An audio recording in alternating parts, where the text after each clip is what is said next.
Hope everyone's having a Perfect. blessed day. What's up, Dad? How you doing, man? What's going on? You know, Yeah, we it's a good chilling. day. I'm lighting up a new cigar. Hey, Smoking man. the cigar club today. That's what I like to hear. That's what I like to hear. Yeah. I can see it's already What are we smoking up in doing? there. Man, we chilling, Mark man. We says chilling. fill him up. So, Yeah. so this is what I want to talk about today. So obviously, first time ever sitting down doing like a podcast. It's definitely not our first time sitting down and having a conversation, you know. But Yep. I was talking to my dad, and I was like, "Yo, Dad, we should definitely start sitting down during the week and like having a talk, like talking about stuff, have a podcast, and I think it would be some great vibes." So today, I kind of want to give him the floor, and talk more about like him, his past, like how he got started, all this stuff, bro, what he does. And I think it's going to be a really cool watch. And we're going to kind of just, get in the midst of all that, maybe tell some stories. And we're just going to kind of let the ball roll where the ball rolls. So, yeah, man. You Thank you, editing everybody. stories? Yeah, Is some, any some, story some any stories stories. good? Yeah, honestly. I think All there's some right. good ones. Okay. Um, yeah, man. Yeah, so let's kick it off. Yo, before we even get started, shout out to freaking Armored with the gifted sub to Evan, man. I appreciate you. On Kick, that's what's up, man. All right, so Dad, first things first, man. This is the first thing I want to ask you. So, All when right. when you were 23, because I'm 23 right now. So when you were 23, what was Yeah. on your mind? I'll answer your question. Um, let's see here. So I'd been out of college for 3 years. Okay. I was married to your mom for 3 years at that point in time. So I was probably, let's see here, and when I was 23, that's probably, let's see here, year 2000 or so. So I was working for a .com company when all that's when all that was popping off. So back in that day, internet businesses were just starting to boom, Mm-hmm.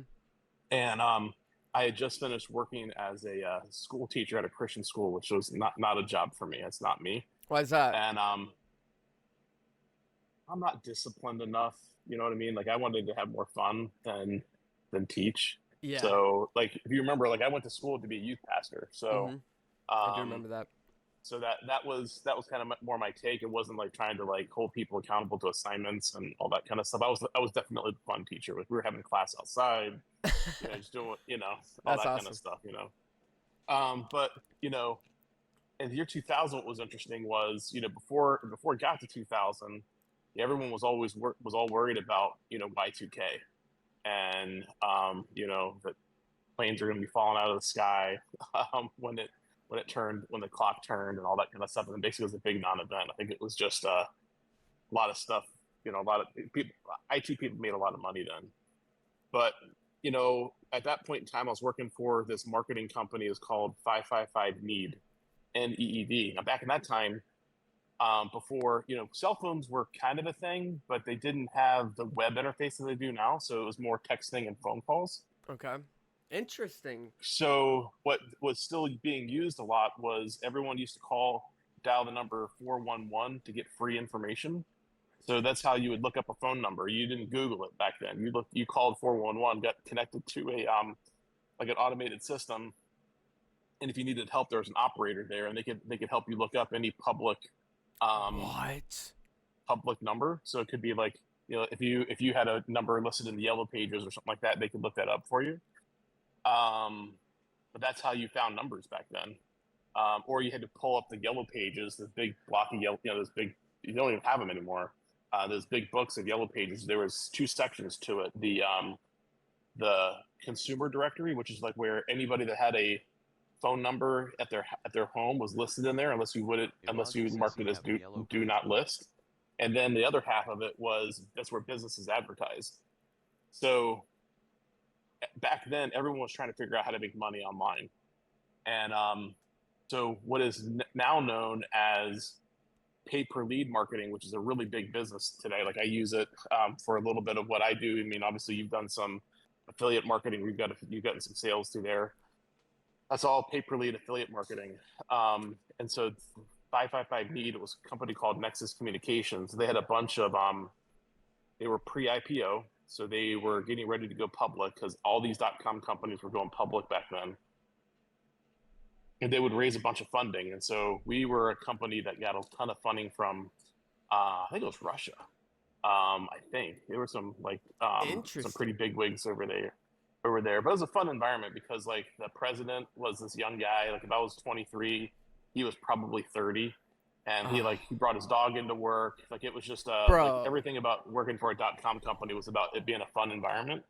And so my job was to call on small businesses to advertise with us. So what would happen was is you would call the number, you call 1-800-555-NEED, and you'll say you're looking for a pizza. You could call them and they would directly connect you to a company that was one of our advertisers. And then we would charge the pizzeria for a pizzeria. We charge like, I don't know, like $1, for every phone call that we sent over there because it was a guaranteed order basically. Right. And then for like contractors, like landscape contractors, things like that, it was more like a $25 or $50 cost per call that we would send over. So my job was to sell that advertising. It's crazy to Um, think that the world worked like that. I can't even it was fathom. highly analog, right? Like it was just convert. It was just in the middle of converting from like an analog world to a digital world. Yeah. You know what I mean? Because like back then, if I was talking to my girlfriend, like in high school, like Hmm. we were literally on the phone that was in our house. That was, I would either have to run the phone line down to my room, or we had just started getting like the wireless phones, Uh huh. and then I could take that downstairs. But the problem with that was I would take that down to my basement. But the problem with that was that you only had a certain charge for a certain amount of time. So if you were on a couple-hour call with your girlfriend, you were going to run out of juice before you were done talking. Oh my But in terms of like what was gosh, on my dude. mind back then, Chan, it was just trying to figuring out how I was going to make it. You know what I mean? Mm. Like was it? And I had a different job. Out of at my first 5 years out of being out of college, I had a different job every year. Um, but a lot of it was sales jobs. Just because of things that were going on with your mom and I, being a pastor wasn't really on the cards for me at the time. Right. Because I was, pretty much the entire time we were married, it was a rough go. So I was just trying to figure out how to make it in the professional world.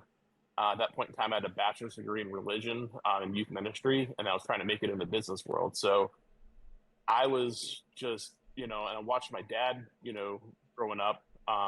He became the president of his own company, built something, and I just remember, wanting to make my dad proud, and then seeing his work ethic and his humility throughout it all, and the things that that maybe I didn't want to do, Yeah. right? Because none of 100%. us are perfect, right? Mm-hmm. Um, but I was always focused on the next 2 years.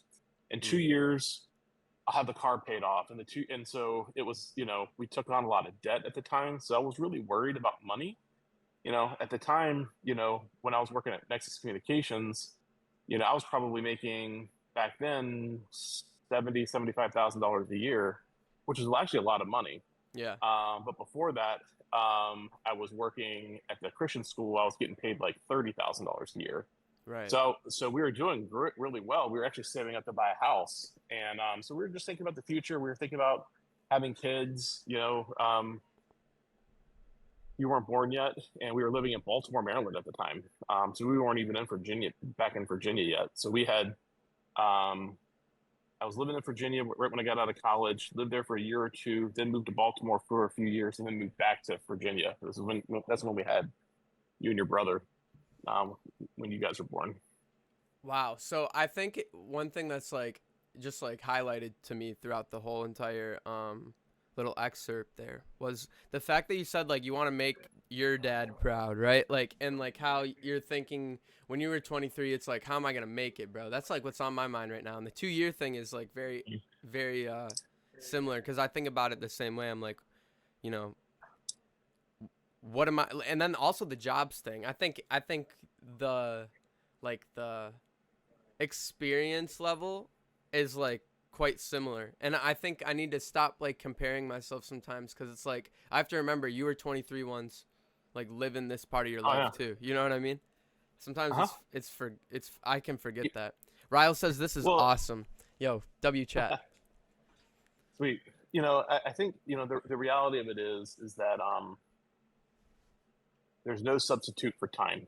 Mm. There's no substitute for the two key things. And I've said this to you a lot and maybe in different ways, but the way you're going to make it is you got to have a grind. You got to have the work ethic, Mm. right? Like you have to work harder than anybody else. Mm.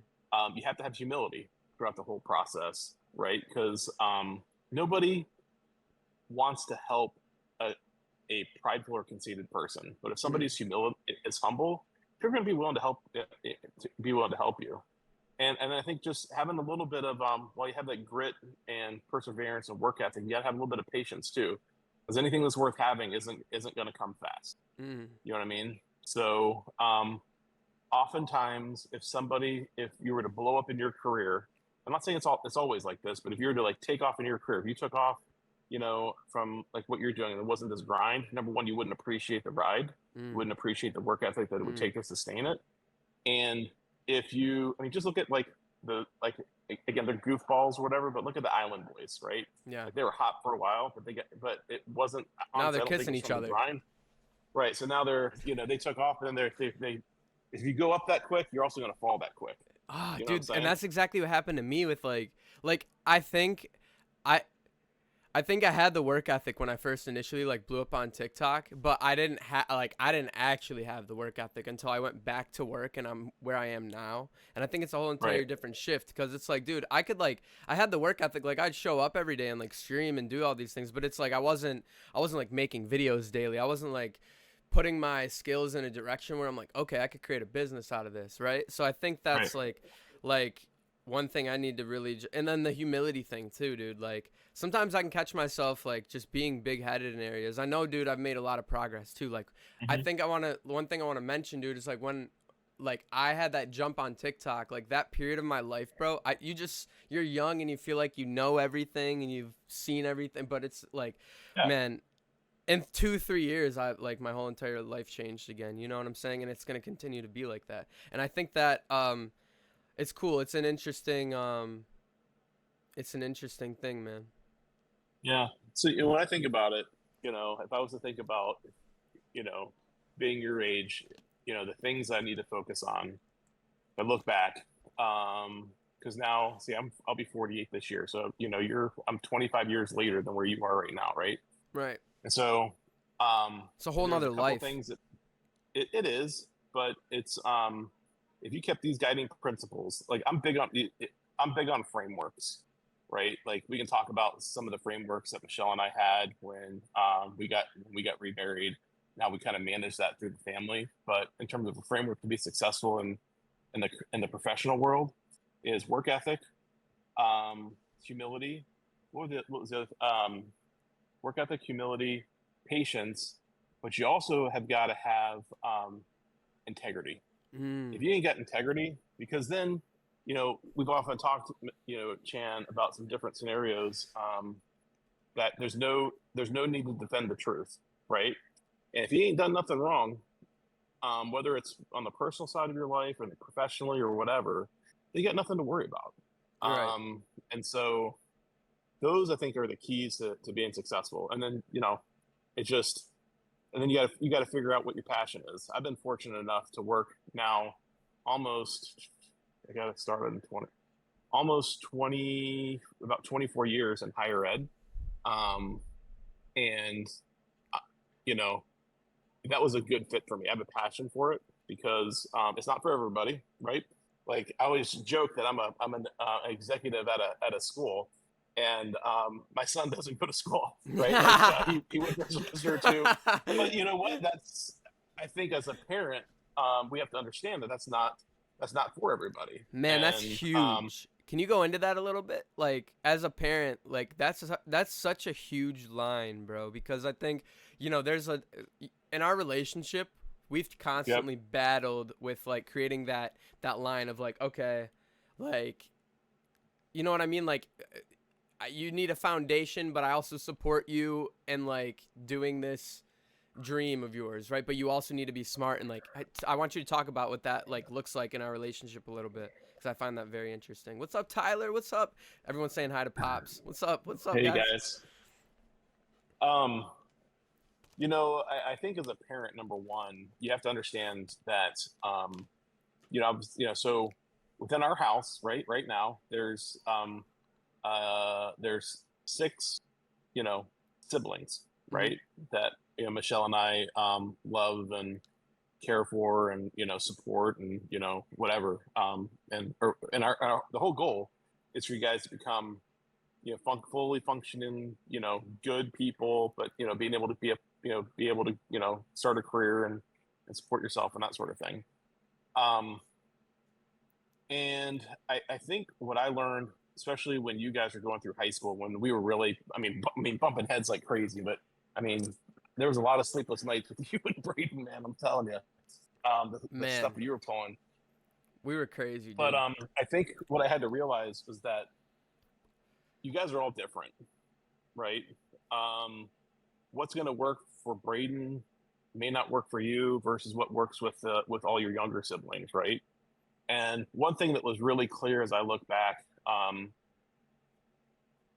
over your entire childhood was that you've always been some sort of a creator slash entertainer. I mean, from the very from the very beginning, you're I mean it's when I think when you're like 12, you were creating Lego videos on YouTube and stuff like that. Remember those World War II videos you would create Oh my gosh, with I forgot Legos? about those, dude. And so I think it's important to Wow. meet your kids where they are. Now, if you were creative but didn't have a work ethic, it would have been a different conversation, Right. because you can't go and create something new if you don't have the work ethic to overcome all the obstacles, and things are going to happen, right? Your computer's going to crash. You're going to have to to grind to get a new computer. There's going to be obstacles that come your way, and you you have done a good job of teaching yourself everything you need to know. And so your ability to stream, your ability to edit, you've taught yourself how to be good on camera with, when you were mainly doing TikTok, you had become really good at understanding what would make a good video really quickly, Yeah. right? And that's stuff that you're using now. But you know, so that's when I think I realized that what, Channing's going to be okay, because half the time as parents, why we bump heads with our kids is because we do have more life experience, right? Mhm. Like, I've got the benefit of 25 years of seeing things You can happen, see and where the headlights are going, like on the road. Like, yeah, yeah. exactly. I see the train coming, Mhm. and but when I was your age, I was the same way. Like, I only had maybe 5 really solid years of any sort of life experience, right? At Right. 23, right, and kind of like starting end of high school, kind of that age. So that's just part of being young, Yeah. and that's part of having to learn to step out on your own, and that sort of thing. But so I think that's been the big thing, is just really trying to meet you where you are, and Braden where he is, and Yeah. everybody else where they are. I'll tell you what, man. And From how? like a perspective from me, it's like, bro, there's like a few people that can talk about this. Like, for example, like Jinxie, like just bigger creators, right? That have like super support. It's like the same support system, right? And it's like that.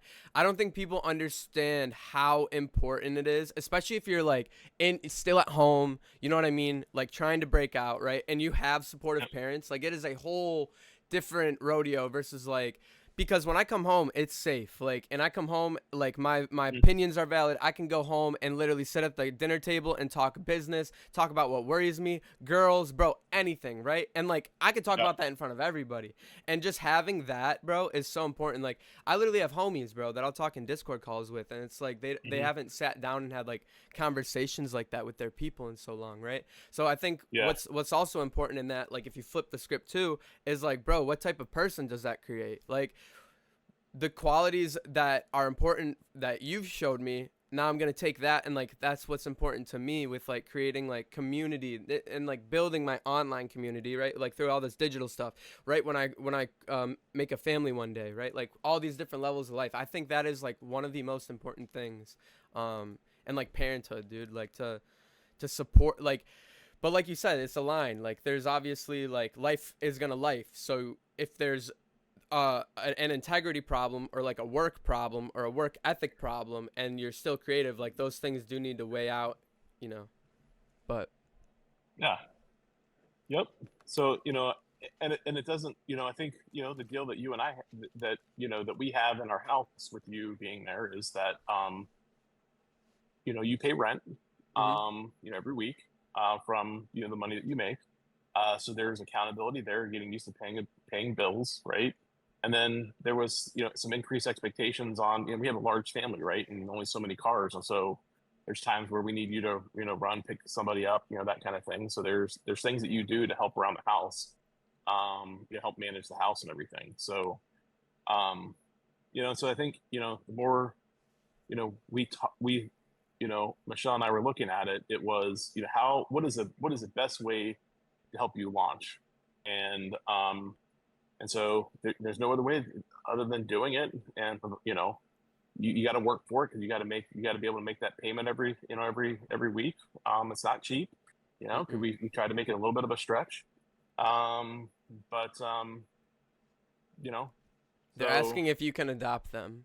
The closest people believing in you is worth more than anyone in chat, Raul says. Dude, like, it's such an important thing that you have a support system at home, especially if you're trying to do anything like yourself, bro. Like, this content creation stuff, bro. It's like, it's been probably one of the most important parts about, like, my process, because I don't have to come home and like butt heads and struggle and like, and deal with anything. Like, it's all like, everybody knows what's up in my house, like, and everybody's very like intuitive with like, yo, like, if I'm like excited about showing a video, bro, like everybody in the house is like on 10 toes ready to like watch it and like yeah, support me and all that stuff, and that's what I'm used to, man. So like, I can't imagine, you know like, thank God, right? So like, I can't imagine being in a household where it's like so bitter and like, you know you could argue that sometimes that might like build a fire in a kid's heart, but I think like you can skip that whole entire process. Like,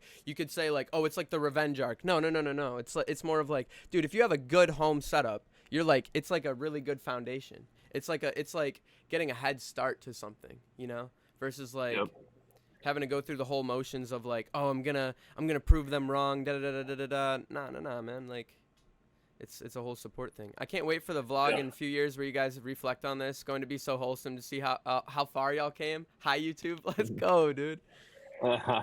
Let's go, man. So change and pivot. Okay. So we covered a little bit of like your younger years, like when you were my age, stuff like that. So I want you to talk about like what you do now, kind of how you got there. So kind of tying into like the past a little bit, like the come up. What was that like? And yeah, I want you to get into all that stuff real quick for me. Okay. So, so I guess I'll just talk a little bit about like my career path and how I got to where I'm at right now. Yeah, yeah. So, yep. So I guess I talked a little bit about. So my first job out of college was used car sales down in Virginia. I sold used cars. I sold some new cars too, but um, that was an interesting time because it was my first, kind of professional, like real job out in the real world, so to speak.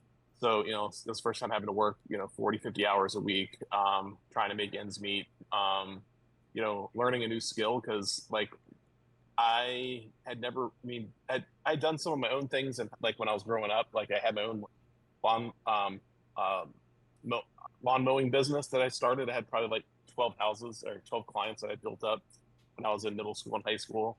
It was my first real time job and or full time job.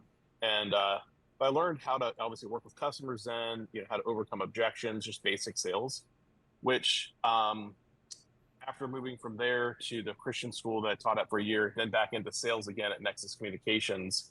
Those two jobs between the car sales and Nexus Communications is what really got me um, into sales, and then what got me ready for sales management. So we had moved back to Virginia, and your mom and I tried to start this like basket, like gift basket business with Grandma and Papa, and that was short lived. I think we only, it only lasted about a year. So then I was scrambling because I didn't even know about that. That's interesting. yeah, it was tough because that put me in a role where Papa was making some investments in the business. So, and that was in a time when he was like really high level of anxiety. So, it changed the relationship for a little bit because instead of just being my dad, he was also kind of like my boss slash investor. You know what I mean? So and that part probably wasn't ideal at the time. But after that, Do you think it taught you a valuable lesson about how like money can affect relationships, though? You think? yeah, yeah, because in theory, I was in debt to him for the money, and knowing what I know now, you know, you know, Michelle and I are working towards getting debt free. And we've got a path for that. That'll happen probably within the next 3 to 5 years, including the house. Like we are on a mission Yeah. to get debt free. That's when you get a lot of freedom. Mm-hmm.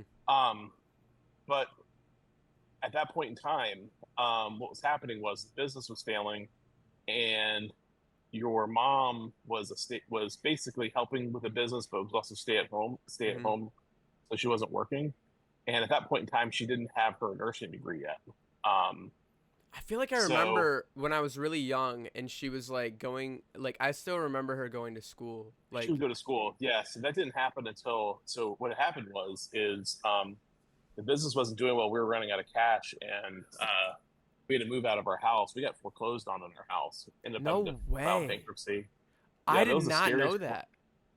So that was the scariest point, and probably one of the scariest points of my life, Channing, was because I knew we were losing the house. Like there was foreclosure notices on our door, right? Like at any moment we're going to be kicked out of this house.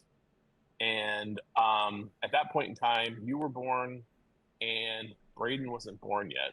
Um, and so obviously, you go through a bankruptcy and stuff, like your credit is wrecked. And Oh, so now I yeah. needed to go find a new place to rent. So instead of owning a home, we needed to go rent a place. And now the credit's And fucked. yep.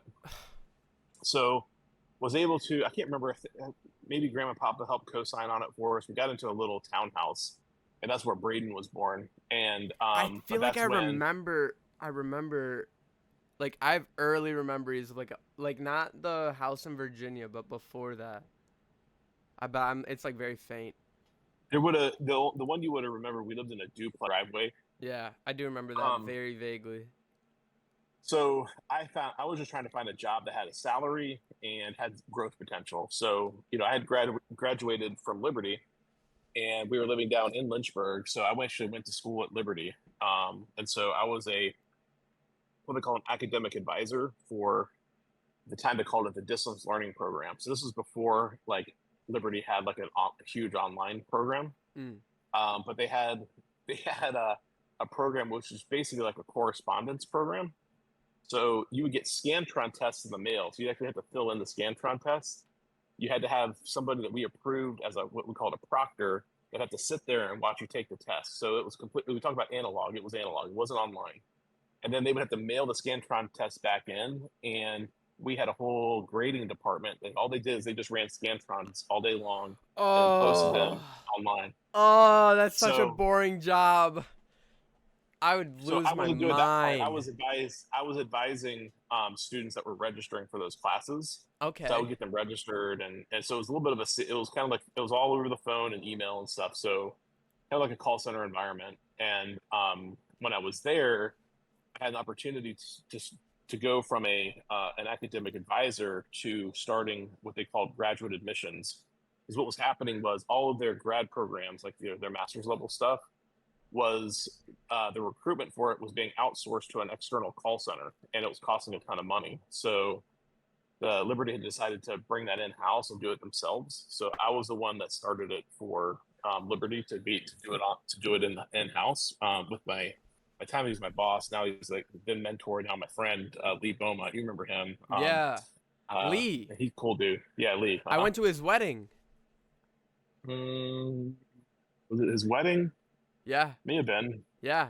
I remember. Um, I remember that. I think that was the first so wedding I ever went to. okay, yeah, you're young. I was so young. Um,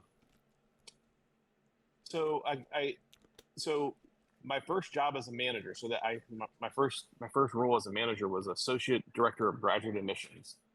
And my office was, I didn't have an office. Like, we started this little team. It was me, an administrative assistant, and 2 admissions reps. So we were a team of 4 in total. My desk was an old conference room table. Our office was in an old commercial refrigerator that had the refrigeration piece taken out of it, but it had like all that old tile on the floor and everything. Like that's what we Oh worked out of. my god, dude. And Wow. and so then I got promoted to graduate, director of graduate admissions, and we had maybe a team of 10. And then I kept getting promoted within Liberty to where I was the director of enrollment management. So I was responsible for marketing, undergrad admissions, and grad admissions, and we had a group of recruiters that went out to like military bases and things like that, to recruit military. And so, um, you know, something that was really key was actually your mom's grandfather, Grandpa Bill, I because he was love a that high man. level exec. Yeah, he was a high level exec at Goodyear, but before that, he served in World War II. Saw some pretty nasty uh, wartime things Chat going on. for He was the captured. He was for the for the record, right? So I have a great. He's my great great your great great, you're just your great grandfather. great grandfather. So my great grandfather fought in World War II, dude. I was always super young, so he's never like personally told me any like stories, but I've heard like, you know, through the grapevine of like my family and stuff, just like some of the stuff that he was put through and like the things that. Let's talk about like the year of 23, right? Like the stuff that he was doing at that age, it was just insane. Like the stuff that he has been through. I just wanted to throw that in there. Yeah. Continue. So I mean, long and short of it, without getting into all the details, he was captured. He was a an army. He was a He was a Marine. Green Ranger. Oh, Green No, he Ranger. wasn't. He was an army Green Ranger, and he was dropped off behind enemy lines. And his goal, parachuted in. His objective with his team was to blow up some bridge so like the tanks and everything couldn't cross this waterway. And I think they got captured before making it there, and they tortured him. He had a bunch of like there's things on his like scars on his back. And what had happened was they forgot to take the knife out of his. He had like a knife in it strapped to his ankle, and so I think there was like 2 or 3 German soldiers that he had to kill in order to make it out of there. And then he still was somehow was able to make the objective. It was like a freaking movie, man. Yeah, Like, and he got a Purple so we talk Heart. about the great. Yeah, I think so. And then, excuse me. So when people talk about that generation, people that were like at war in World War II, to be the greatest generation, I mean, Bro, hands down. they hands down. I mean, I don't understand. Okay, so here's what I noticed just being a young man. There's no specific call to action in my generation, probably even yours, right? So like in these past 2 generations, there's no like maybe like a little bit before you, like Vietnam. Yep. But before that, dude, World War II, right? So like let's talk about the fact that like, dude, all these young people were basically like so like like there's people nowadays, bro, that like won't go into like back then it was like, oh, my buddy's going, oh, I'm going, oh, you know what I mean, like, and it was like a brotherhood thing. It was like there was so much Right. patriotism, like the Yep. American dream was a whole different thing, bro. Yeah. So he did that, fought over there, and to Ignorance is bliss. oh, are you still there? Yeah, sorry, we just lagged for a second. Yep, I see you now. Okay. We're good. Okay. Mine still says unstable internet connection, so I'm just making. Am I good? You're good on my end. Okay. All right. So long if I'll keep talking if I can't see you anymore. We're good. Oh, there we go. All right. I'm See all me? grainy now on my end. Okay. Hold on. I'll just wait for you. Now you look better than you did. Now you look like you did before. You look good. I look grainy on my screen, I feel like.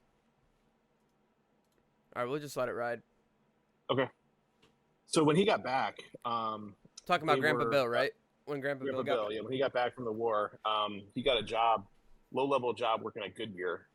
And the one thing that I learned from him was that he quickly figured out that if he could always look to optimize, make things run better.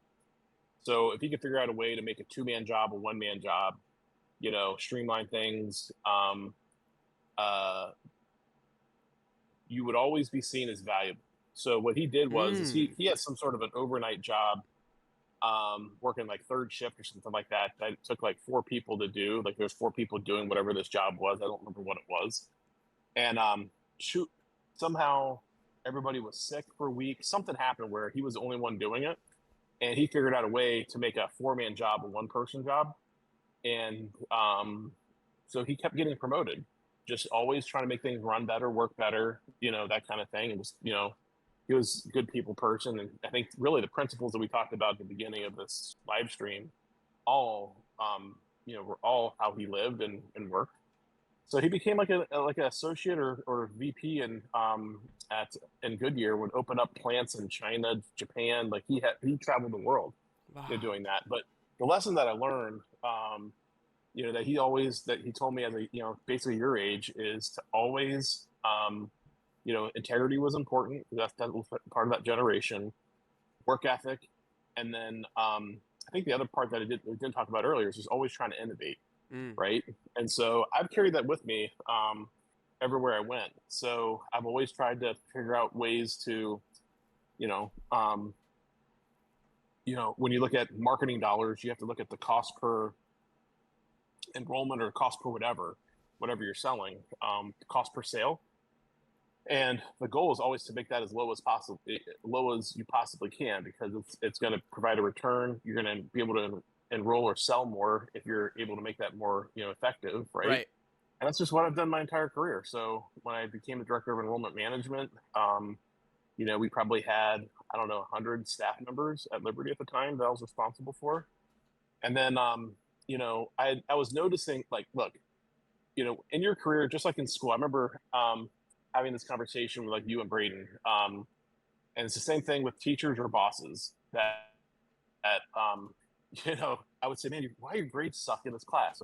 And then the first thing you or Braden would say, and I just had this one with one of your siblings yesterday, is, well, this teacher, they don't teach, they don't do this, they don't care, right? That and is where it starts. and I get it. Yeah, that's where it starts, man. Well, I get it, but the difference, so if teachers are like bosses, you're gonna have good ones and you're gonna have bad ones. So it's the same thing with bosses, right? You're gonna have good ones, you're gonna have bad ones. And when Speaking I worked at about Liberty, good teachers, bro, I just sent Mr. Burness like a really, really nice email, bro. I literally here. I want to read it to you real quick. I'm gonna find it. Let's pause this real quick. when did you send it? Probably sometime this past, like probably like 5 days ago. Has he written you back yet or no? Let me check. I don't think so. I feel like I would have seen it.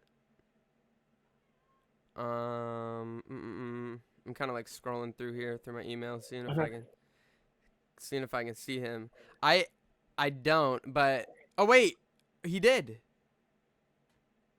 Oh my gosh. That's cool. Oh my gosh. So here, I'm going to tell you what I said, and I'm going to tell you his response, because I haven't read his response. But I said, hey, Mr. Burness, I feel like it was just yesterday when I was roaming my high school. Now, my little siblings got the pleasure of meeting you.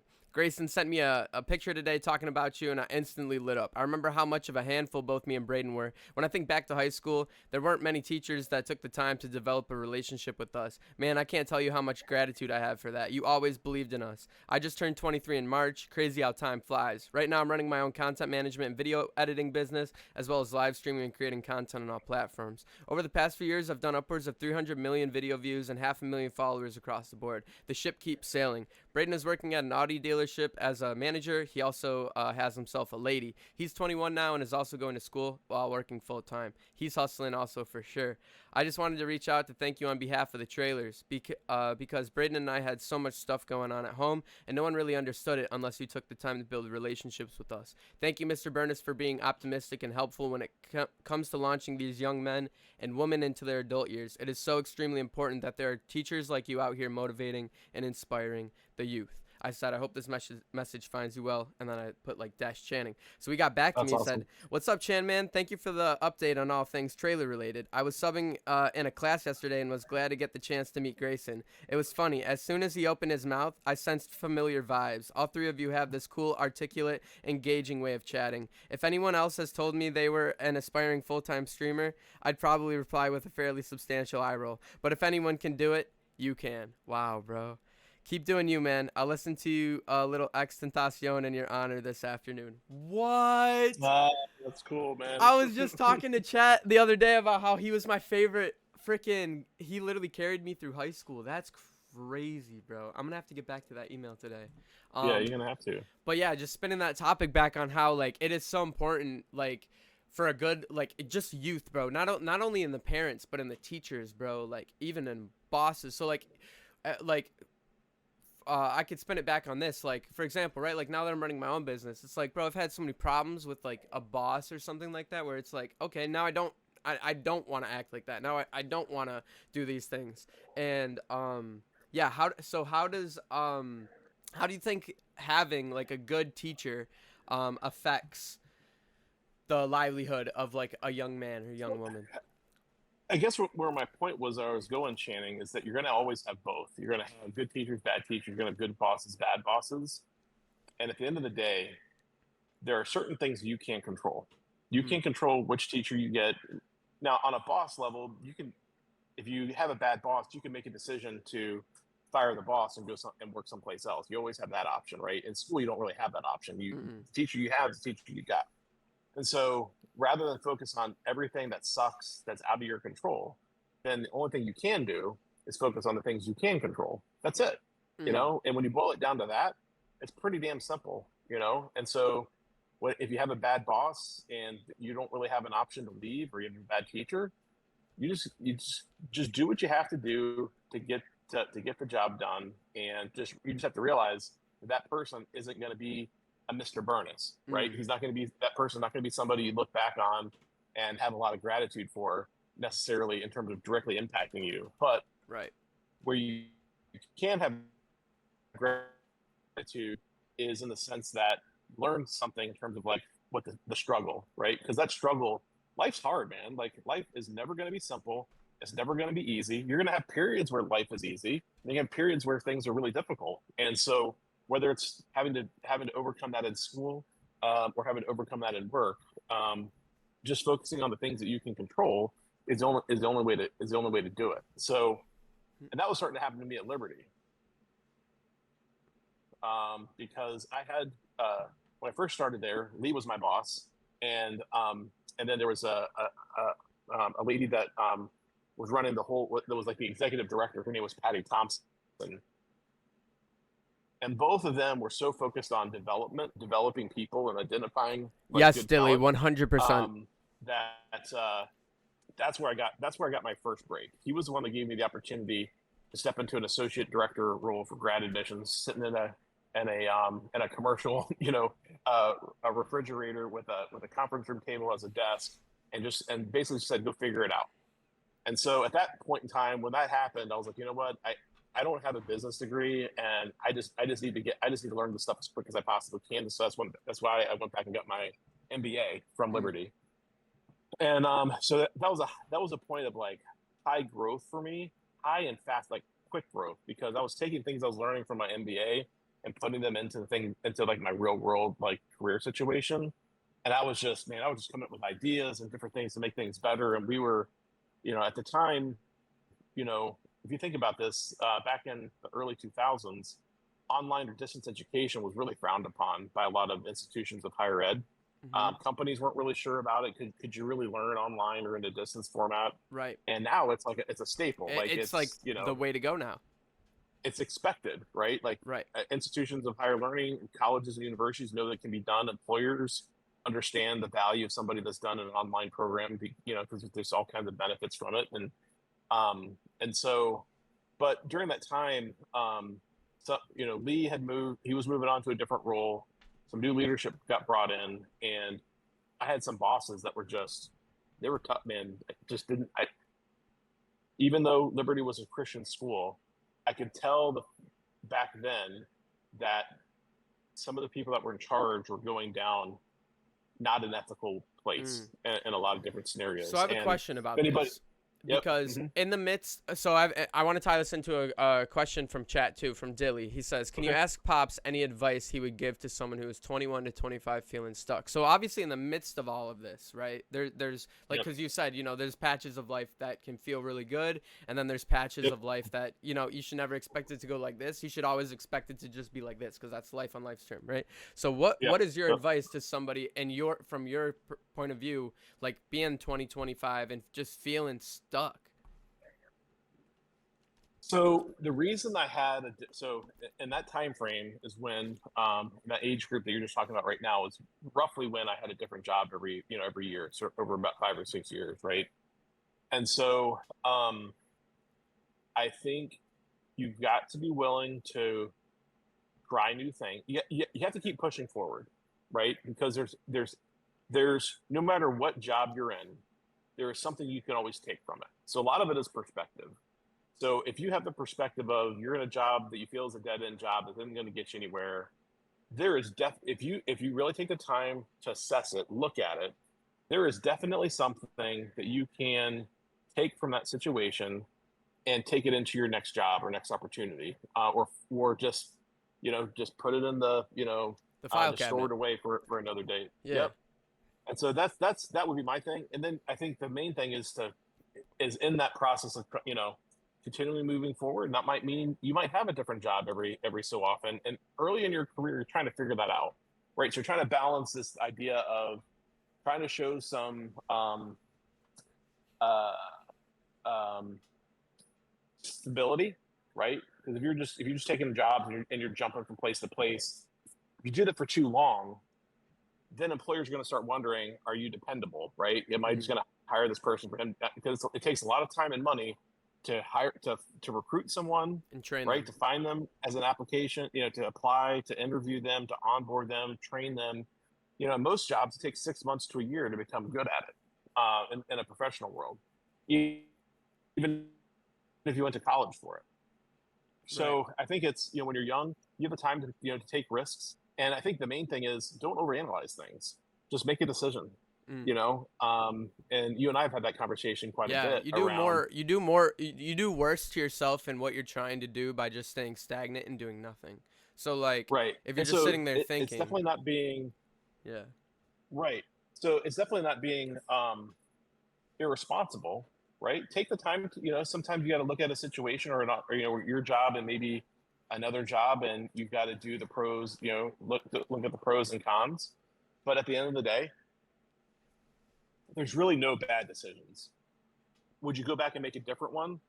If you go to a new employer and you're there for a year or two and it's just not what you expected, then make a different decision. And it's the same thing in work, right? So one of the things I talk to our employees about is we'll get into like what I'm doing now, but what I talk to my managers and employees about is if you're not making mistakes every so often, then you're not trying hard enough. You know what I mean? And it's okay to make a mistake. Just don't make the same one 3, 4, 5 times. Yeah, because then that's crazy. Then that's crazy. Mm-hmm.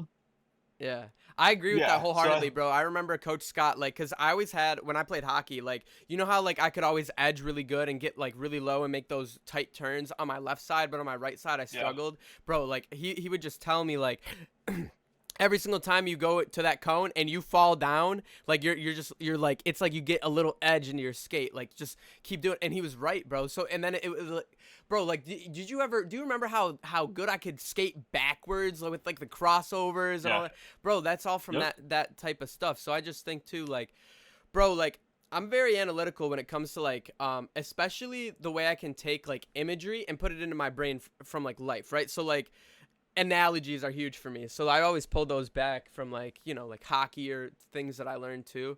And yeah, continue. Sorry.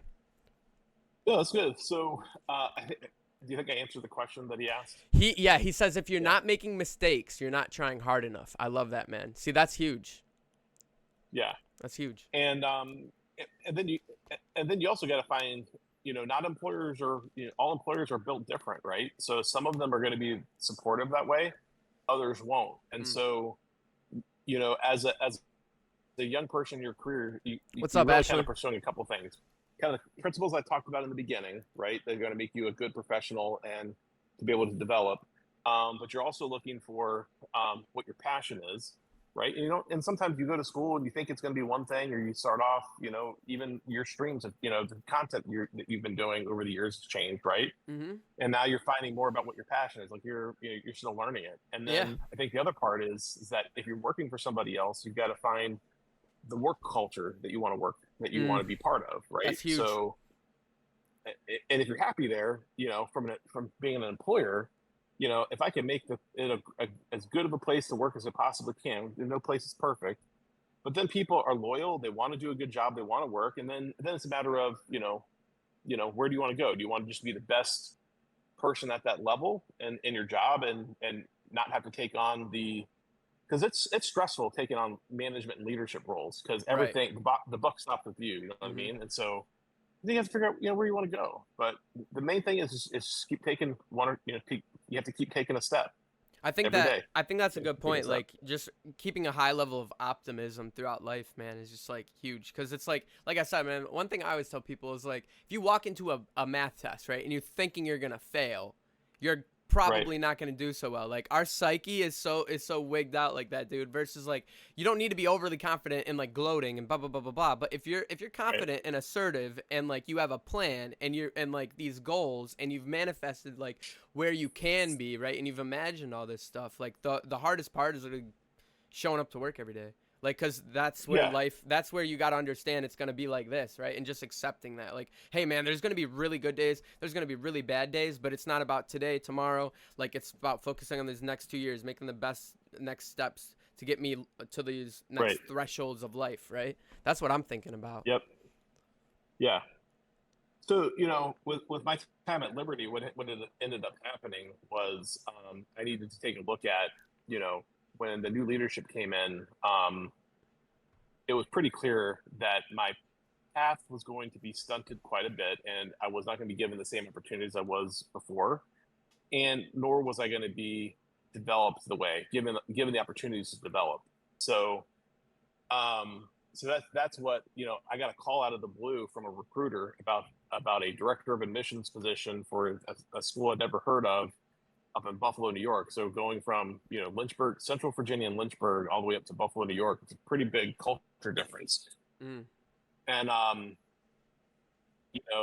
so there was that going on professionally. Personally, again, your mom and I were still struggling from a marriage perspective. And remember, I always told you, because I've learned this, is that no matter where you go, who follows? The problems will follow. Right? You're always going to show up. Mm-hmm.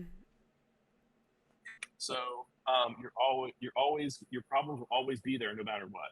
And so if you're not willing to do the work on your own self, then that's going to pop up. And so those are two reasons why I was looking to leave. One was I needed to take a risk professionally because things weren't. My top end of my career was going to get stunted being where I was. I could see it coming. I could see it coming, and some of the people are still there at Liberty. So definitely was the right move. So I actually took a step backwards. Like it was actually a little bit more pay, but New York was also a lot more expensive. So I basically took a lateral move. But I moved, from Central Virginia all the way up to Buffalo, New York. Totally different culture, right? That we had the Southern culture down there where, there's a Baptist church on every street corner. Right. Highly, we were, it just it's the Bible Belt down there, right? And he had real sweet tea down there, like real Southern culture. And right? People are just different up north, man. Like that is so true. Like you don't. I think a lot of it has to do with like the weather, but like people up north, their like pace of life is just versus like the slow burn of like you go down south, bro, and like you could have a conversation with literally anybody. And like everybody's pretty friendly. Feels like it's also like that out west a little bit too. I feel like the more northeast you go, it's just fuck out of my way, yo, like chill. Yeah.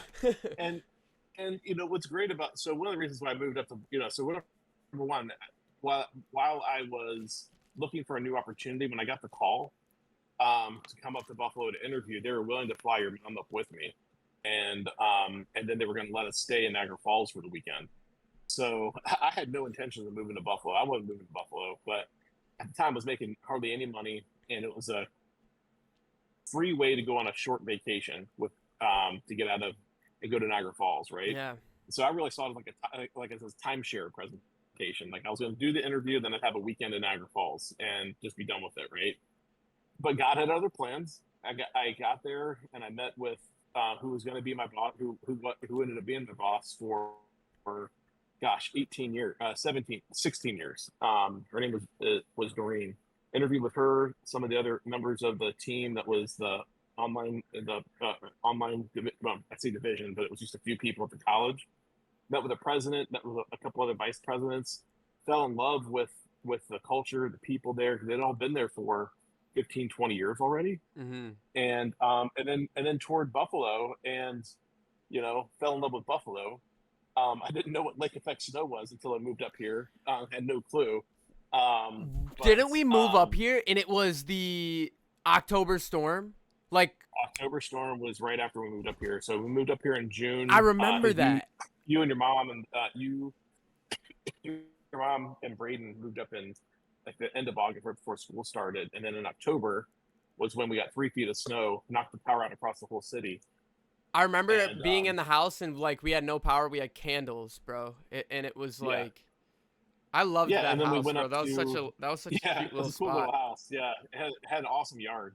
Bro, the yard was beautiful, and the driveway, it was like, chat, it was like, so like the house was kind of like on a hill, and then it like sloped down in like this big, like, do you think it was like at least an acre? It had to be like an acre. He probably had a couple. The owner had probably a couple of acres. Couple there. acres, So there's yeah, a lot yeah. of huge, big trees and A lot of it was a land, great man. time. A lot of like grass. You and your brother. And we used to ride our bikes from the driveway, and it was like I said, the slope, and that's how I learned to ride my bike, bro. Like just on the slope. I do remember that, bro, with the training wheels, and then, bro, I remember also Braden smacking into the garage when he was learning. Do you remember that? do you remember that one time? Yes. Do you remember that one time when we came inside, bro? You and mom like we're doing something inside. Me and Braden are outside. We come to the front porch. We are covered, literally head to toe in mud. Do you remember that?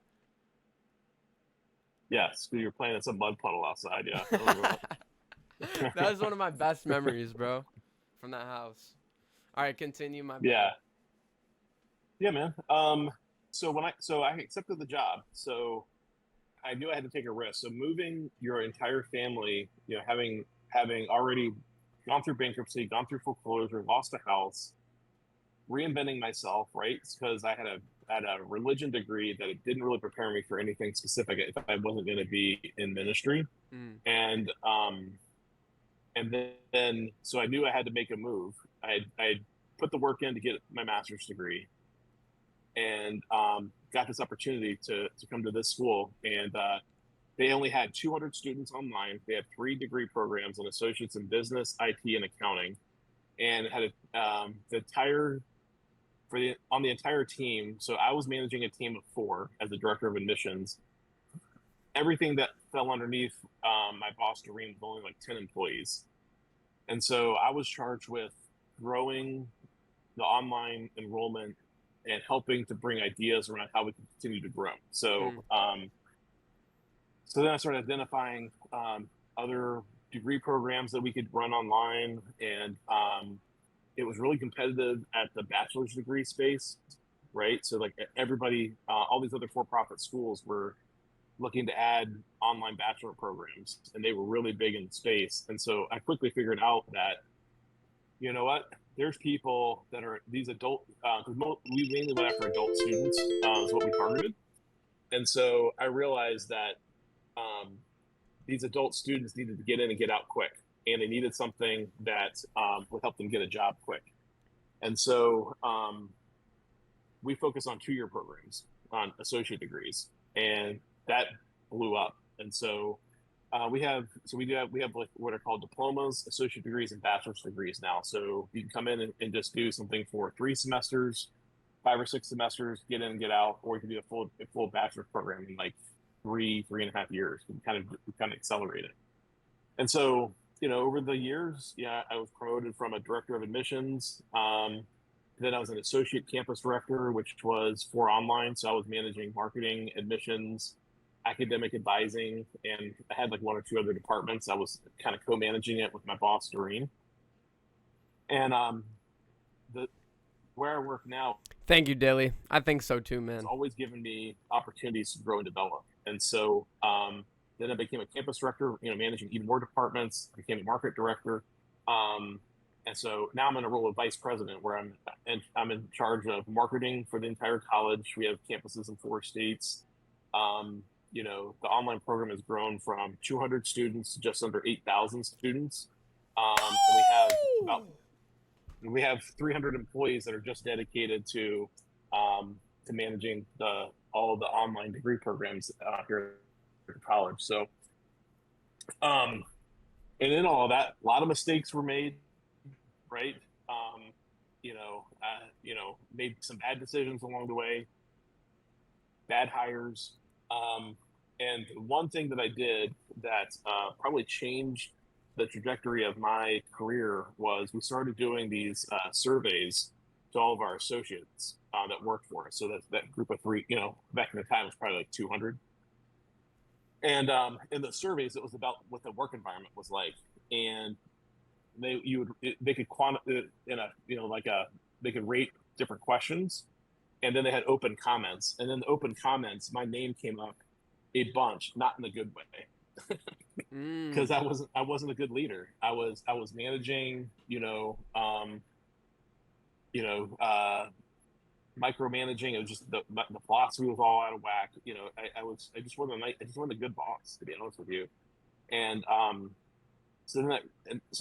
we did that for a couple of years, and so that hit me in the gut because you don't like seeing that kind of stuff about yourself, right? Like you want to hear like good things, right? Mm-hmm. But the reality of it was I wasn't a good leader, and so you know when I go back to that word humility, you have to if you're truly humble, you're not going to be like F those people, they don't know what they're talking about. No, you got to take a look at yourself and say, okay, this is going to work. I'm going to continue to grow. Then I got to do something different.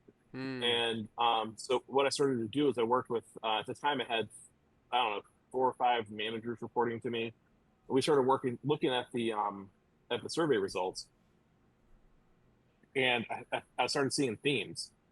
And what I've learned in my career is that whenever I can develop a framework or adopt a framework that's maybe somebody else has developed, there's all kinds of different frameworks for different things. It would help, right? Because then you kind of have a way to approach things. And so what I did was I worked with our leadership team to look at the trends, and we came up with what we ended up calling the 5. It was the 5 ways we're going to lead the organization. And so I use that to this day. It's up in my office. It's up in a couple of different places in our building. And so the 5 are we want to assume the best of each other. So that's about building trust. The other one is, and with assume the best, that is being willing to have hard conversations, address things, right? So if we're 2 managers and are working together and somebody doesn't do their job and it's negatively impacting me, then it's my job to go have a courageous conversation and address it. And then as the receiver of that, I've got to be humble enough to take that and listen and say, hey, I understand, okay, what I did or didn't do negatively impacted you or your department, so let's figure it out. So number 1 was assume the best. It's about trust. Number 2 was serve with purpose. And that's where the humility comes in. And it's a couple of things. One is, as a leader, we can't do anything. We shouldn't be doing anything that we shouldn't be asking our team to do things that we're not willing to do for ourselves, right? So I've spent a ton of time in my career on the phones and doing different things. And, if that means I have to go, clean the toilets because nobody else can do it, I'm going to do those things as a leader. I'm going to serve. And then serve with purpose also means that you have to understand what your purpose is. So you have to take some time to figure out like what's your philosophy and what's your purpose for being there, right? And how does that match with what your purpose in life is? And if you can match your purpose in career with your purpose in life, it's a beautiful thing.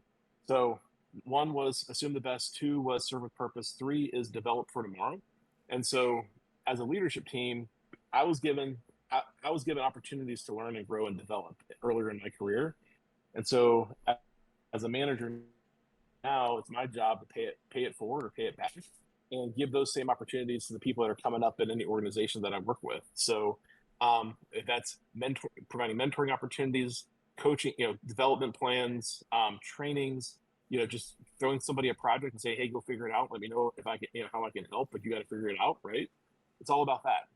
Number 4 is grow your circle. And so that's 2 things there. One is, as a manager or leader, you want to keep your ear to the ground on what's going on with your people. So before you make a change to anything, you're going to make a decision, get a focus group of them together, send out a survey or something, but you want to grow your circle. You want to listen to what's going on, and what are the people that are doing the job, what do they think about it? Because quite often they're the ones closer to the customer, and they're going to help you make better decisions. The other part is grow your circle is you got to network. So you got to get to know the people in your organization, who are the key people you need to know in order to get a job done, because everybody's got different goals and things. So other departments have kind of have their objectives, and so if you don't have the relationships built, you're not going to get anything done, because if they don't trust you or you don't have a relationship with them, why are they going to be willing to to go above and beyond for you, or maybe make an exception for you, that sort of thing. And the last one is chase the lion, and I like that this one. sounds that is going after the big, hairy, crazy, audacious goal. It's called a BHAG. It's something I learned from when I was in college, and that's where I've learned to take risks, right? Make mistakes, learn from them, celebrate the wins, celebrate the failures, right? And so if we can build a culture around all of that, then it's going to be a great place to work. Is it going to be perfect? No, because it's made up of a bunch of imperfect people, and I'm one of them. But if you can create a culture where people want to be there, then you're gonna do great things as an individual, because your individuals will thrive, but the organization as a whole will thrive.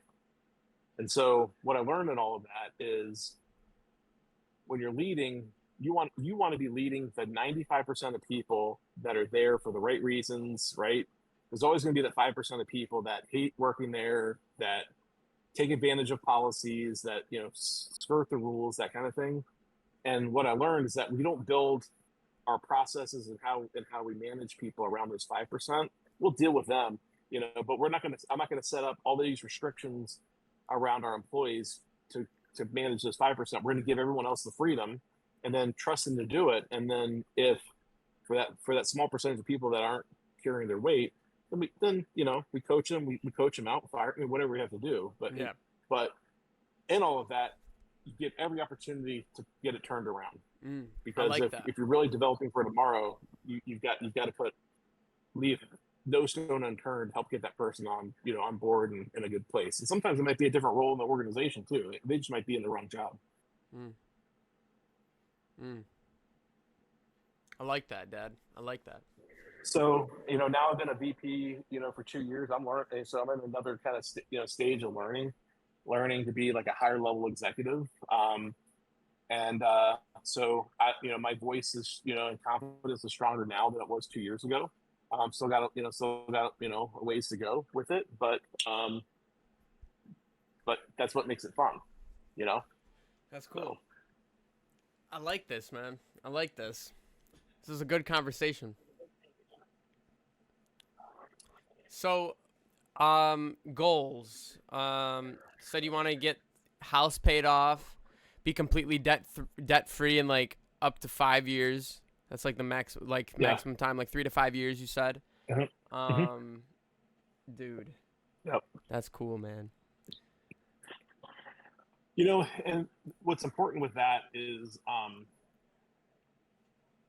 if any, I think we talked about this quite a bit, is in school, nobody teaches you how to manage money, right? Like finances is not something the school necessarily does a good job with.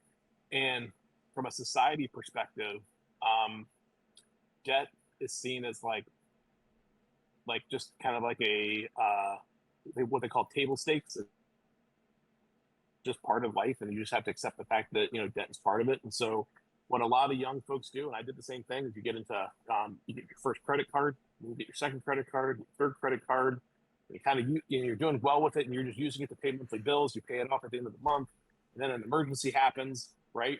And next thing you know, you're racking up credit card debt, and then you go out and buy a car, but you don't have enough money to buy a car, with cash, or or the car you really want, you're gonna have to get a car payment for and then next thing you know, you gotta, nowadays, early on when I was like your age, a $250 car payment was about average. 300 was a really nice car. Now you're talking about six, seven, 800, sometimes $1,000 a month, and so um, if I was to start over, there's a guy by the name of Dave Ramsey. Um, he has this thing called the Every Dollar app, which is Let's go, a Dilly. budgeting software. And so if I was to do it all over again, I wouldn't. I would avoid debt like crazy, and just save up enough money to get a car that's workable. Because we all get stuck in this thing where if this nicer car is going to be more reliable, but that nicer car is going to cost you $40,000, and even More if money, you more spent problems. $1,000 a year on car payments, you'd have to have it for 20 years on fix to fix it. You'd have to have it for 20 years, to offset the increase in the cost. So just get a vehicle you pay cash for, have some money set aside, in what's called an For emergency repairs, fund. yep. Yeah, you need to have at least what Dave Ramsey says. It's probably kind of like now because everything got expensive, but everyone can save up $1,000, right? It may take you a year, maybe you can only do $75 a month, something like that. But if you have that $1,000 sitting in your bank account, then you can weather probably 90% of all emergencies that happen, and just stay on the spending plan. Free to, I don't like using the word budget. Papa uses the word spending plan because it sounds more free, right? Just plan how you're going to spend your money every month. Yeah. So. I like that.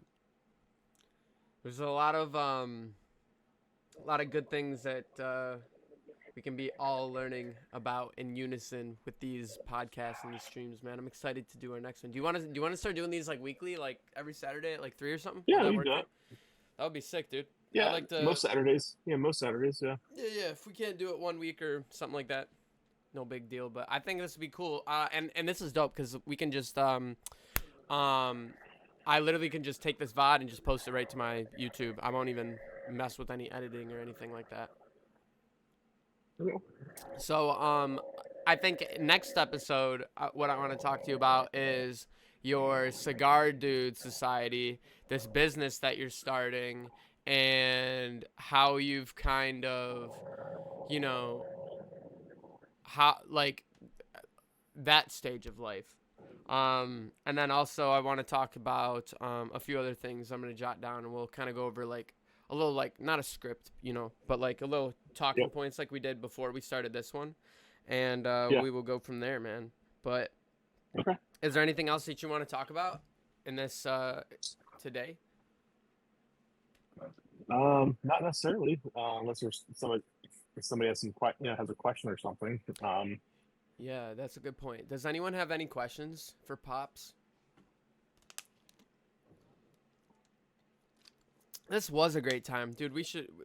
So speaking of buying a car, I have a $700 left until my car is done, dude. Let's go. That's awesome, man. Congrats. That's sweet. Congrats, bro. Shout out to Dilly, dude. Dilly just got married, Dad. He just got married. I think he's been married for 9 days today. Today would be 9 days. Dilly says, "What's it like being the coolest dad out there?" That's what Dilly says.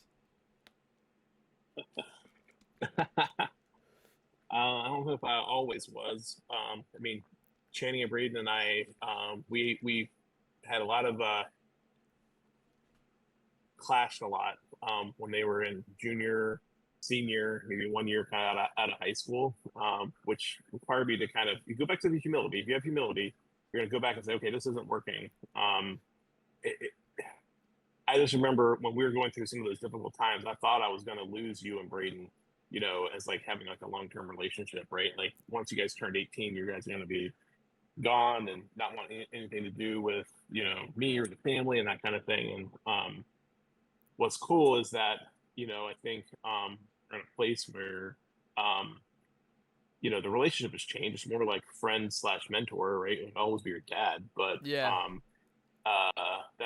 that part has been really cool for me. And so I don't know if I'm the coolest dad on the planet, but I think I try to learn, along the way, and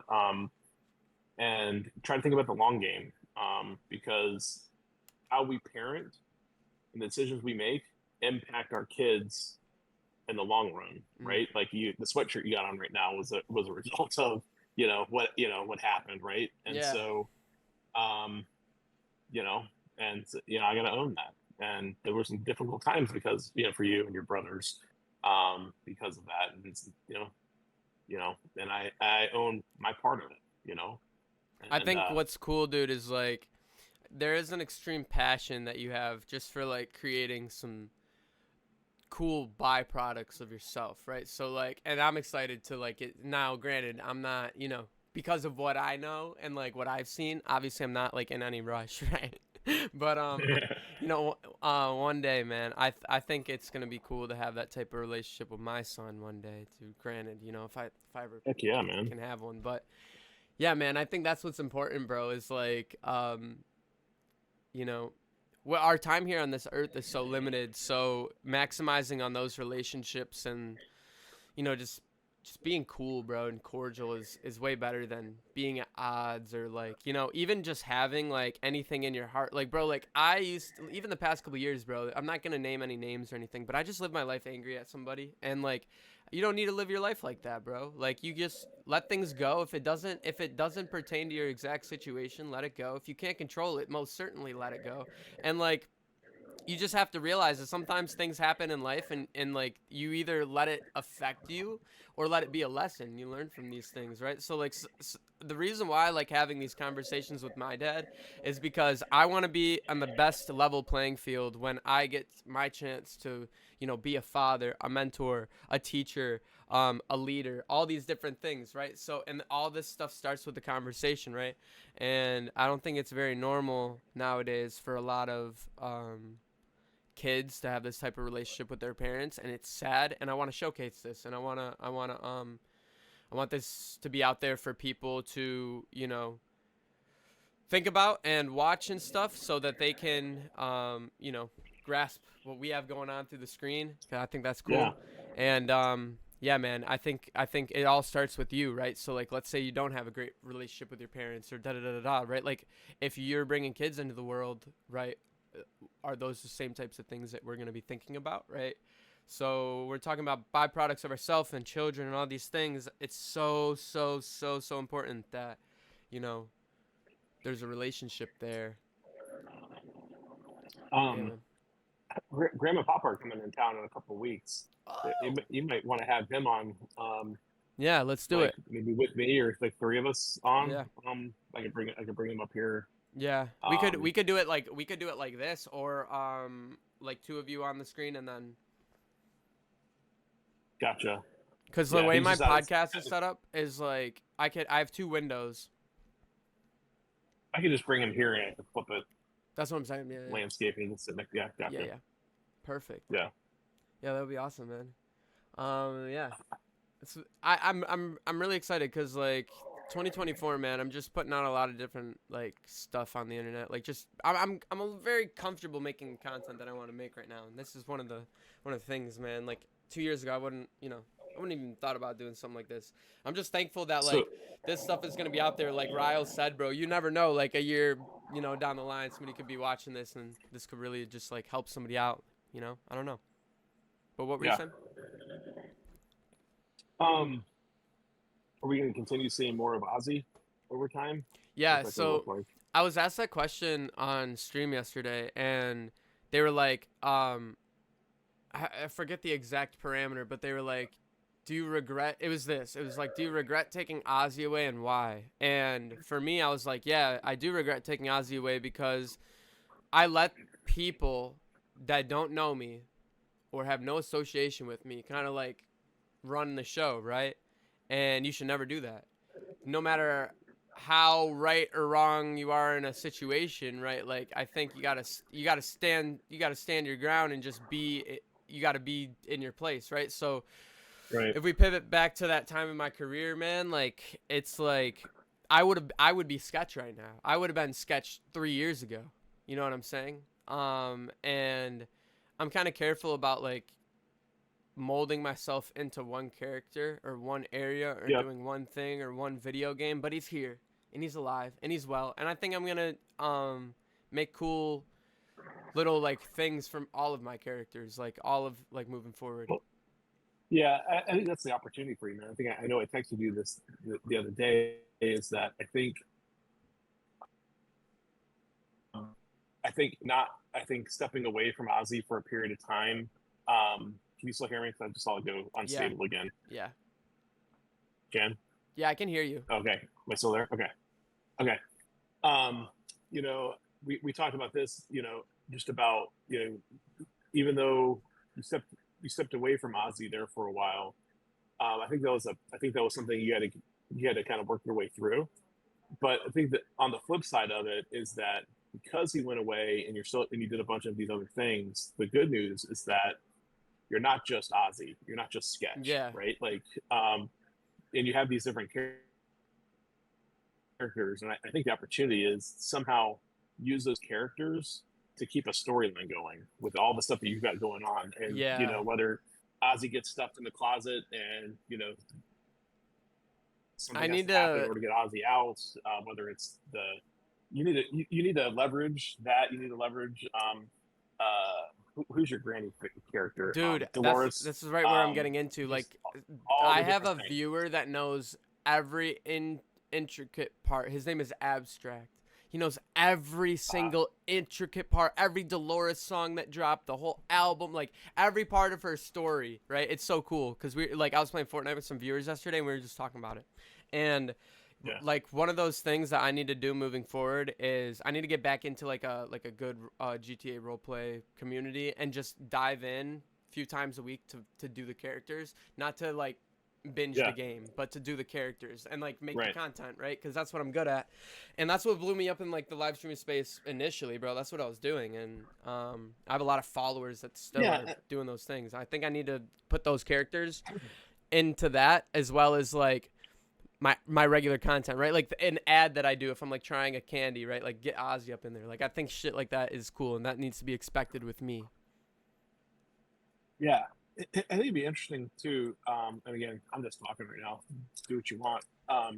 If there's a way you can bring Dolores and any of your other characters even out of GTA and into the other stuff that you do, and maybe she looks different. Maybe you got to go out and get a new granny type wig and glasses, and so, but you know what I mean. So people know that it's a separate character, and then I think you'll get a lot of engagement by creating a lot of between those characters, stringing a storyline together that has conflict with all of them, right? And it has a story that develops, and I think there's something there, man. Because I don't think anybody's doing that, and I think that's a unique opportunity, and you've got the skill set to do it. So, I think that's a good point, man. I think that's a good point, cause like also too like I have like the Sheldon character, so I'll like make my mic sound really bad, and then I'll talk like this, and I'll be like, you know, like a little nerd. Yeah. And bro, like I had back-to-back 2 YouTube shorts yesterday, and then the one before that, and then hopefully the one that I'm posting today, all above 15,000 views. Yeah. Who was the guy that? It's kind of like taking this to another level because everything this guy did was all over the phone. His phone pranks was Ownage pranks. Remember him? I do remember him. Yeah. Remember he had he had a bunch of different voice characters that he would do, and he would prank call different places and stuff like that. And sometimes he would have, because it wasn't on video, it was like he had 2 or 3 characters on the same phone call, kind of coming in and out. And he had the Chinese character, the black character, the country guy. Like he had different ones that he would do. And but you got the talent with the voice talent and kind of like the acting skills, and just being crazy with it. I think you can really create some upswell with that. And then you're still Chan. You're just Chan that has all these other things that come with you. You know what I mean? Right now, dude, it's like I know. So I had a TikTok do like 40K, and it was like me doing my little Timmy voice. So I think like you're very right when it comes to like the views are around there with the characters, and I do need to tie them into. I think it's gonna take a little bit of like elbow grease, because like I gotta figure that out, like what that's gonna look like. I think you gotta figure it out. I think you almost have to have a different, because like Ozzy doesn't wear a hat, and you know that, like his Yeah. hair's kind of messy or whatever, right? Mhm. And then I don't know if Timmy has one of those hats with a little helicopter thing on it or something, but it's clearly like this little kid, just Yeah. so when people see it, they know which character they're looking at. But Yeah, um, like, and I can kind of take it anywhere too. Like, I need to try like trolling in the COD lobbies because those guys just get so mad at you, dude.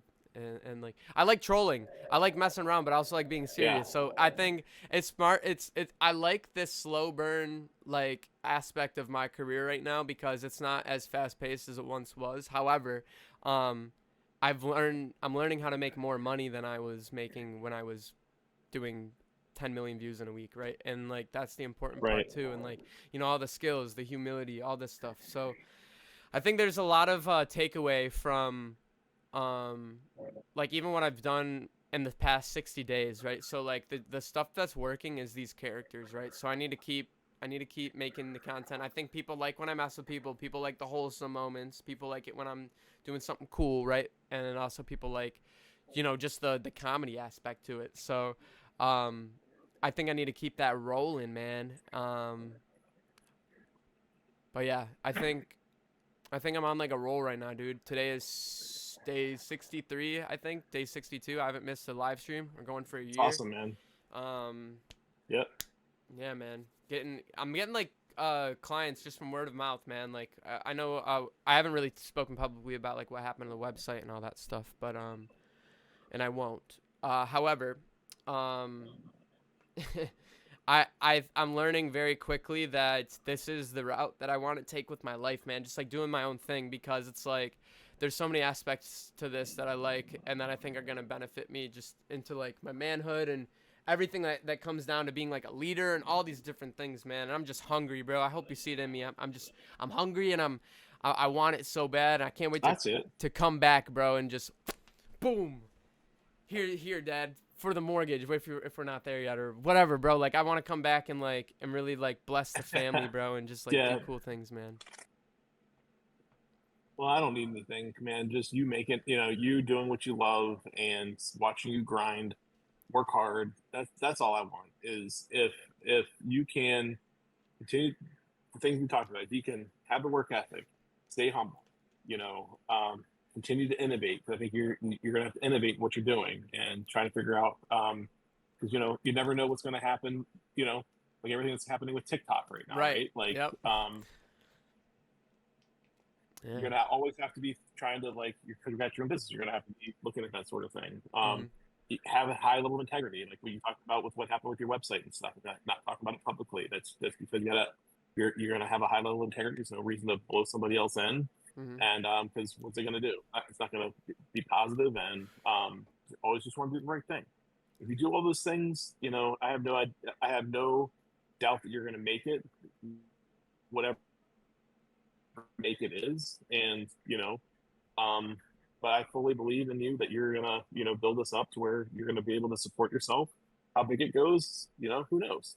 Um, but that the measure of success is, that you can provide for you and your family when you have one, not lose your integrity along the way, and if you get to do what you love to do and all of that, then that's success, right? Mm. And then if you don't try to do things to if you can take things as they come, right? So when it comes to stuff, if you can stay out of debt and buy the car when you can afford it, buy the house when you can afford it, um, don't buy things because you can't afford it. Like if you want that new computer or new set of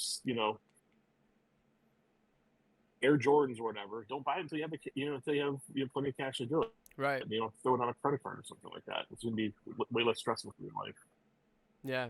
Well, I'll tell you what, man. Like, I'm glad. I'm glad that I'm like in this period right now because it's slowed me down. It's made me a lot more humble. I'm back to like my morals, and it's so easy to get lost in the Yeah. sauce, man. And I think it's gonna be cool, man. We keep having these conversations. I think this could be like a cool podcast in the future. Actually, like I actually think this could. We gotta keep doing this. This will be sick, dude. Yeah, and if you know, the thing I'm doing with Cigar Dude Society, like I'm not sure where it's going to go. I'm doing it mainly because it just gives me something positive to do with this hobby that I like.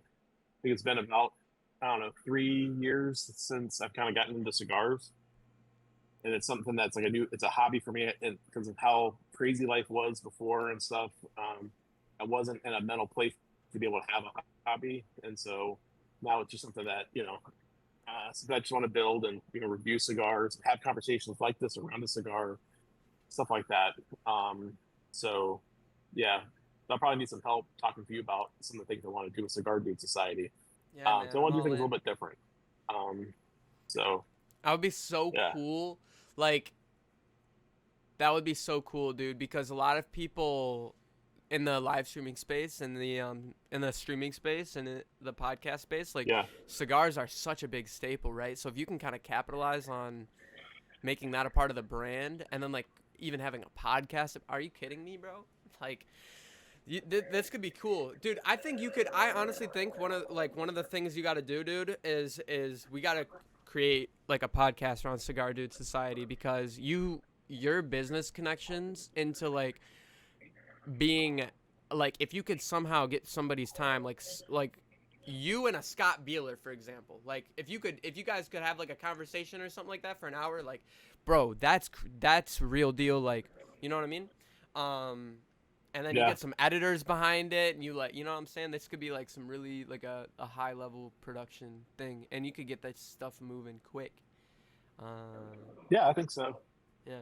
Yeah, and I'm spending a lot of my time right now professionally working on my network, right? So where and it's not about what can I get out of it, right? It's about how can I how can I be a connector, Mhm. right? Mhm. In order to help connect people, I need to meet more people. Mm. So I've been, and especially within my career here right now, I'm trying to build deeper relationships with other executives within Western New York and Buffalo, right? Because if I'm going to continue to grow in my career, where I'm employed right now, being involved in the community in whatever way it looks like is important, and knowing key people in the community is important.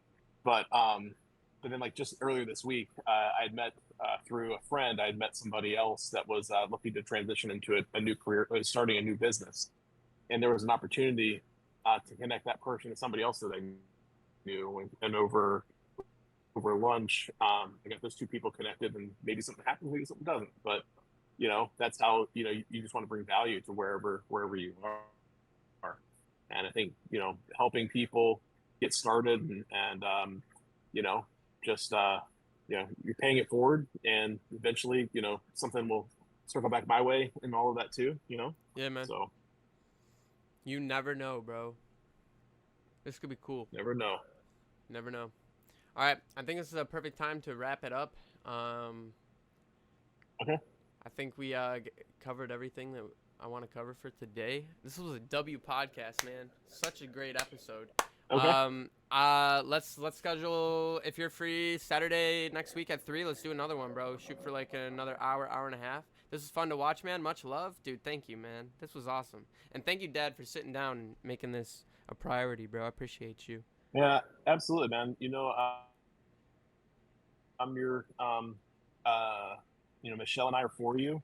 We're gonna be we're here to support you along the way, and however we can help, we're all in. So I do want to get Michelle on one of these as well because she's also she'd a be a good one business to have owner. on. She'd be good to have on. Yeah, I do want to get her on. We do need to get back on And like she has a counseling. She has a counseling degree too, which is which you guys would get into some things there perfect too, for just on how to questions. deal with life. Yeah, Yeah. so I think that would be Yeah. perfect. And we need to get back on my cooking show thing too. I still have all the footage and stuff. I'm kind of just waiting to like I'm trying to be smart with how I drop that because I don't want to drop one and not have like another one out for like a month, right? So I want them to be like a consistent thing. So like I'm like also Right. paying very good attention to like what's doing good and like what kind of like what I want to do so I can kind of mix both because that's really what's fun, right? Like Yeah. figuring the line between like the zip line between what's working and what I really like doing is really fun for me. So Yeah. yes, I think You should try some different cooking shows with your different characters. yeah, just bro. to see the difference. I should, bro. You know what I mean? Like Yeah. having Ozzy in the kitchen with Michelle would be probably pretty freaking hilarious. It would be so funny. Michelle trying to deal with Ozzy. I think would be Dude. really fun. Or Dolores, just Sweet, you're not doing it right. You're not doing it right. right, exactly, and just getting Michelle's reactions to that and stuff like that, I think would be funny for doing cooking thing. So, yeah, man, my charge to you, man, would be figuring out in this next like month or something like that, really trying to figure out, how you can get these characters a story going on, and that they come and go, but you can make them part of what you're doing. I like that. I like that. I like that. That'll be part of the mission, man. I definitely need to get back into Awesome. GTA RP. I'm gonna get that taken care of today. I'm gonna get into like a new server and get Dolores all back and squared away. Probably. I need to be making Sweet. more GTA content. But yeah, man, this was an awesome pod. I'm gonna get this downloaded and posted to YouTube literally today. I'm gonna post it at 7 p.m. So probably gonna go up in a few Sweet. hours, and then I have 3 p.m. for Saturday, so a week from now, written down in my notes. So I'll be ready for I'll that. put it on my calendar too. Sounds good, man. I appreciate you sitting down. Awesome, and for man. everybody that's just tuning in right now or only saw a little bit of this is going to be up on Channing TTV YouTube. So just type in Channing TTV or hit the link in my bio, and it's going to be up in like 3 hours or so. Appreciate everybody tuning in today, man. This was awesome.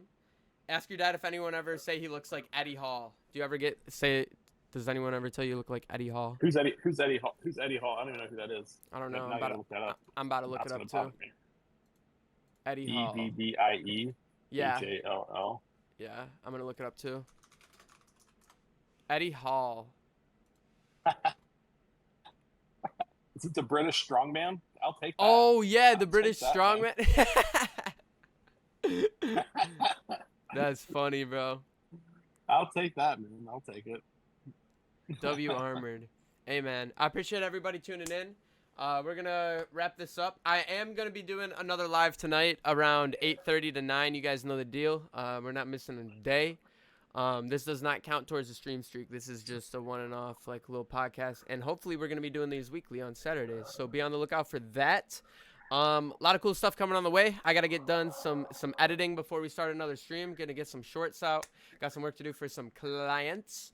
And we're going to have a freaking day, man. Dad, thanks for sitting down. Yeah, man. Let me say this real quick, and I'll let you go. Yeah. Just a big shout out to the whole Chan fam. Appreciate you guys watching. And if there's ever anything I can do, from a dad or employer perspective, for just advice, anything like that, you get the Chan, and if there are opportunities, right, I'll see what I can do. Thank you, Dad. I appreciate you, man. All right, man. Hey, I love you. Love you too. I'm proud of you. Thanks, man. I appreciate it. That means a lot. Yes, sir. Love you, Dad. All right. I'll see you. All right. Bye. Bye.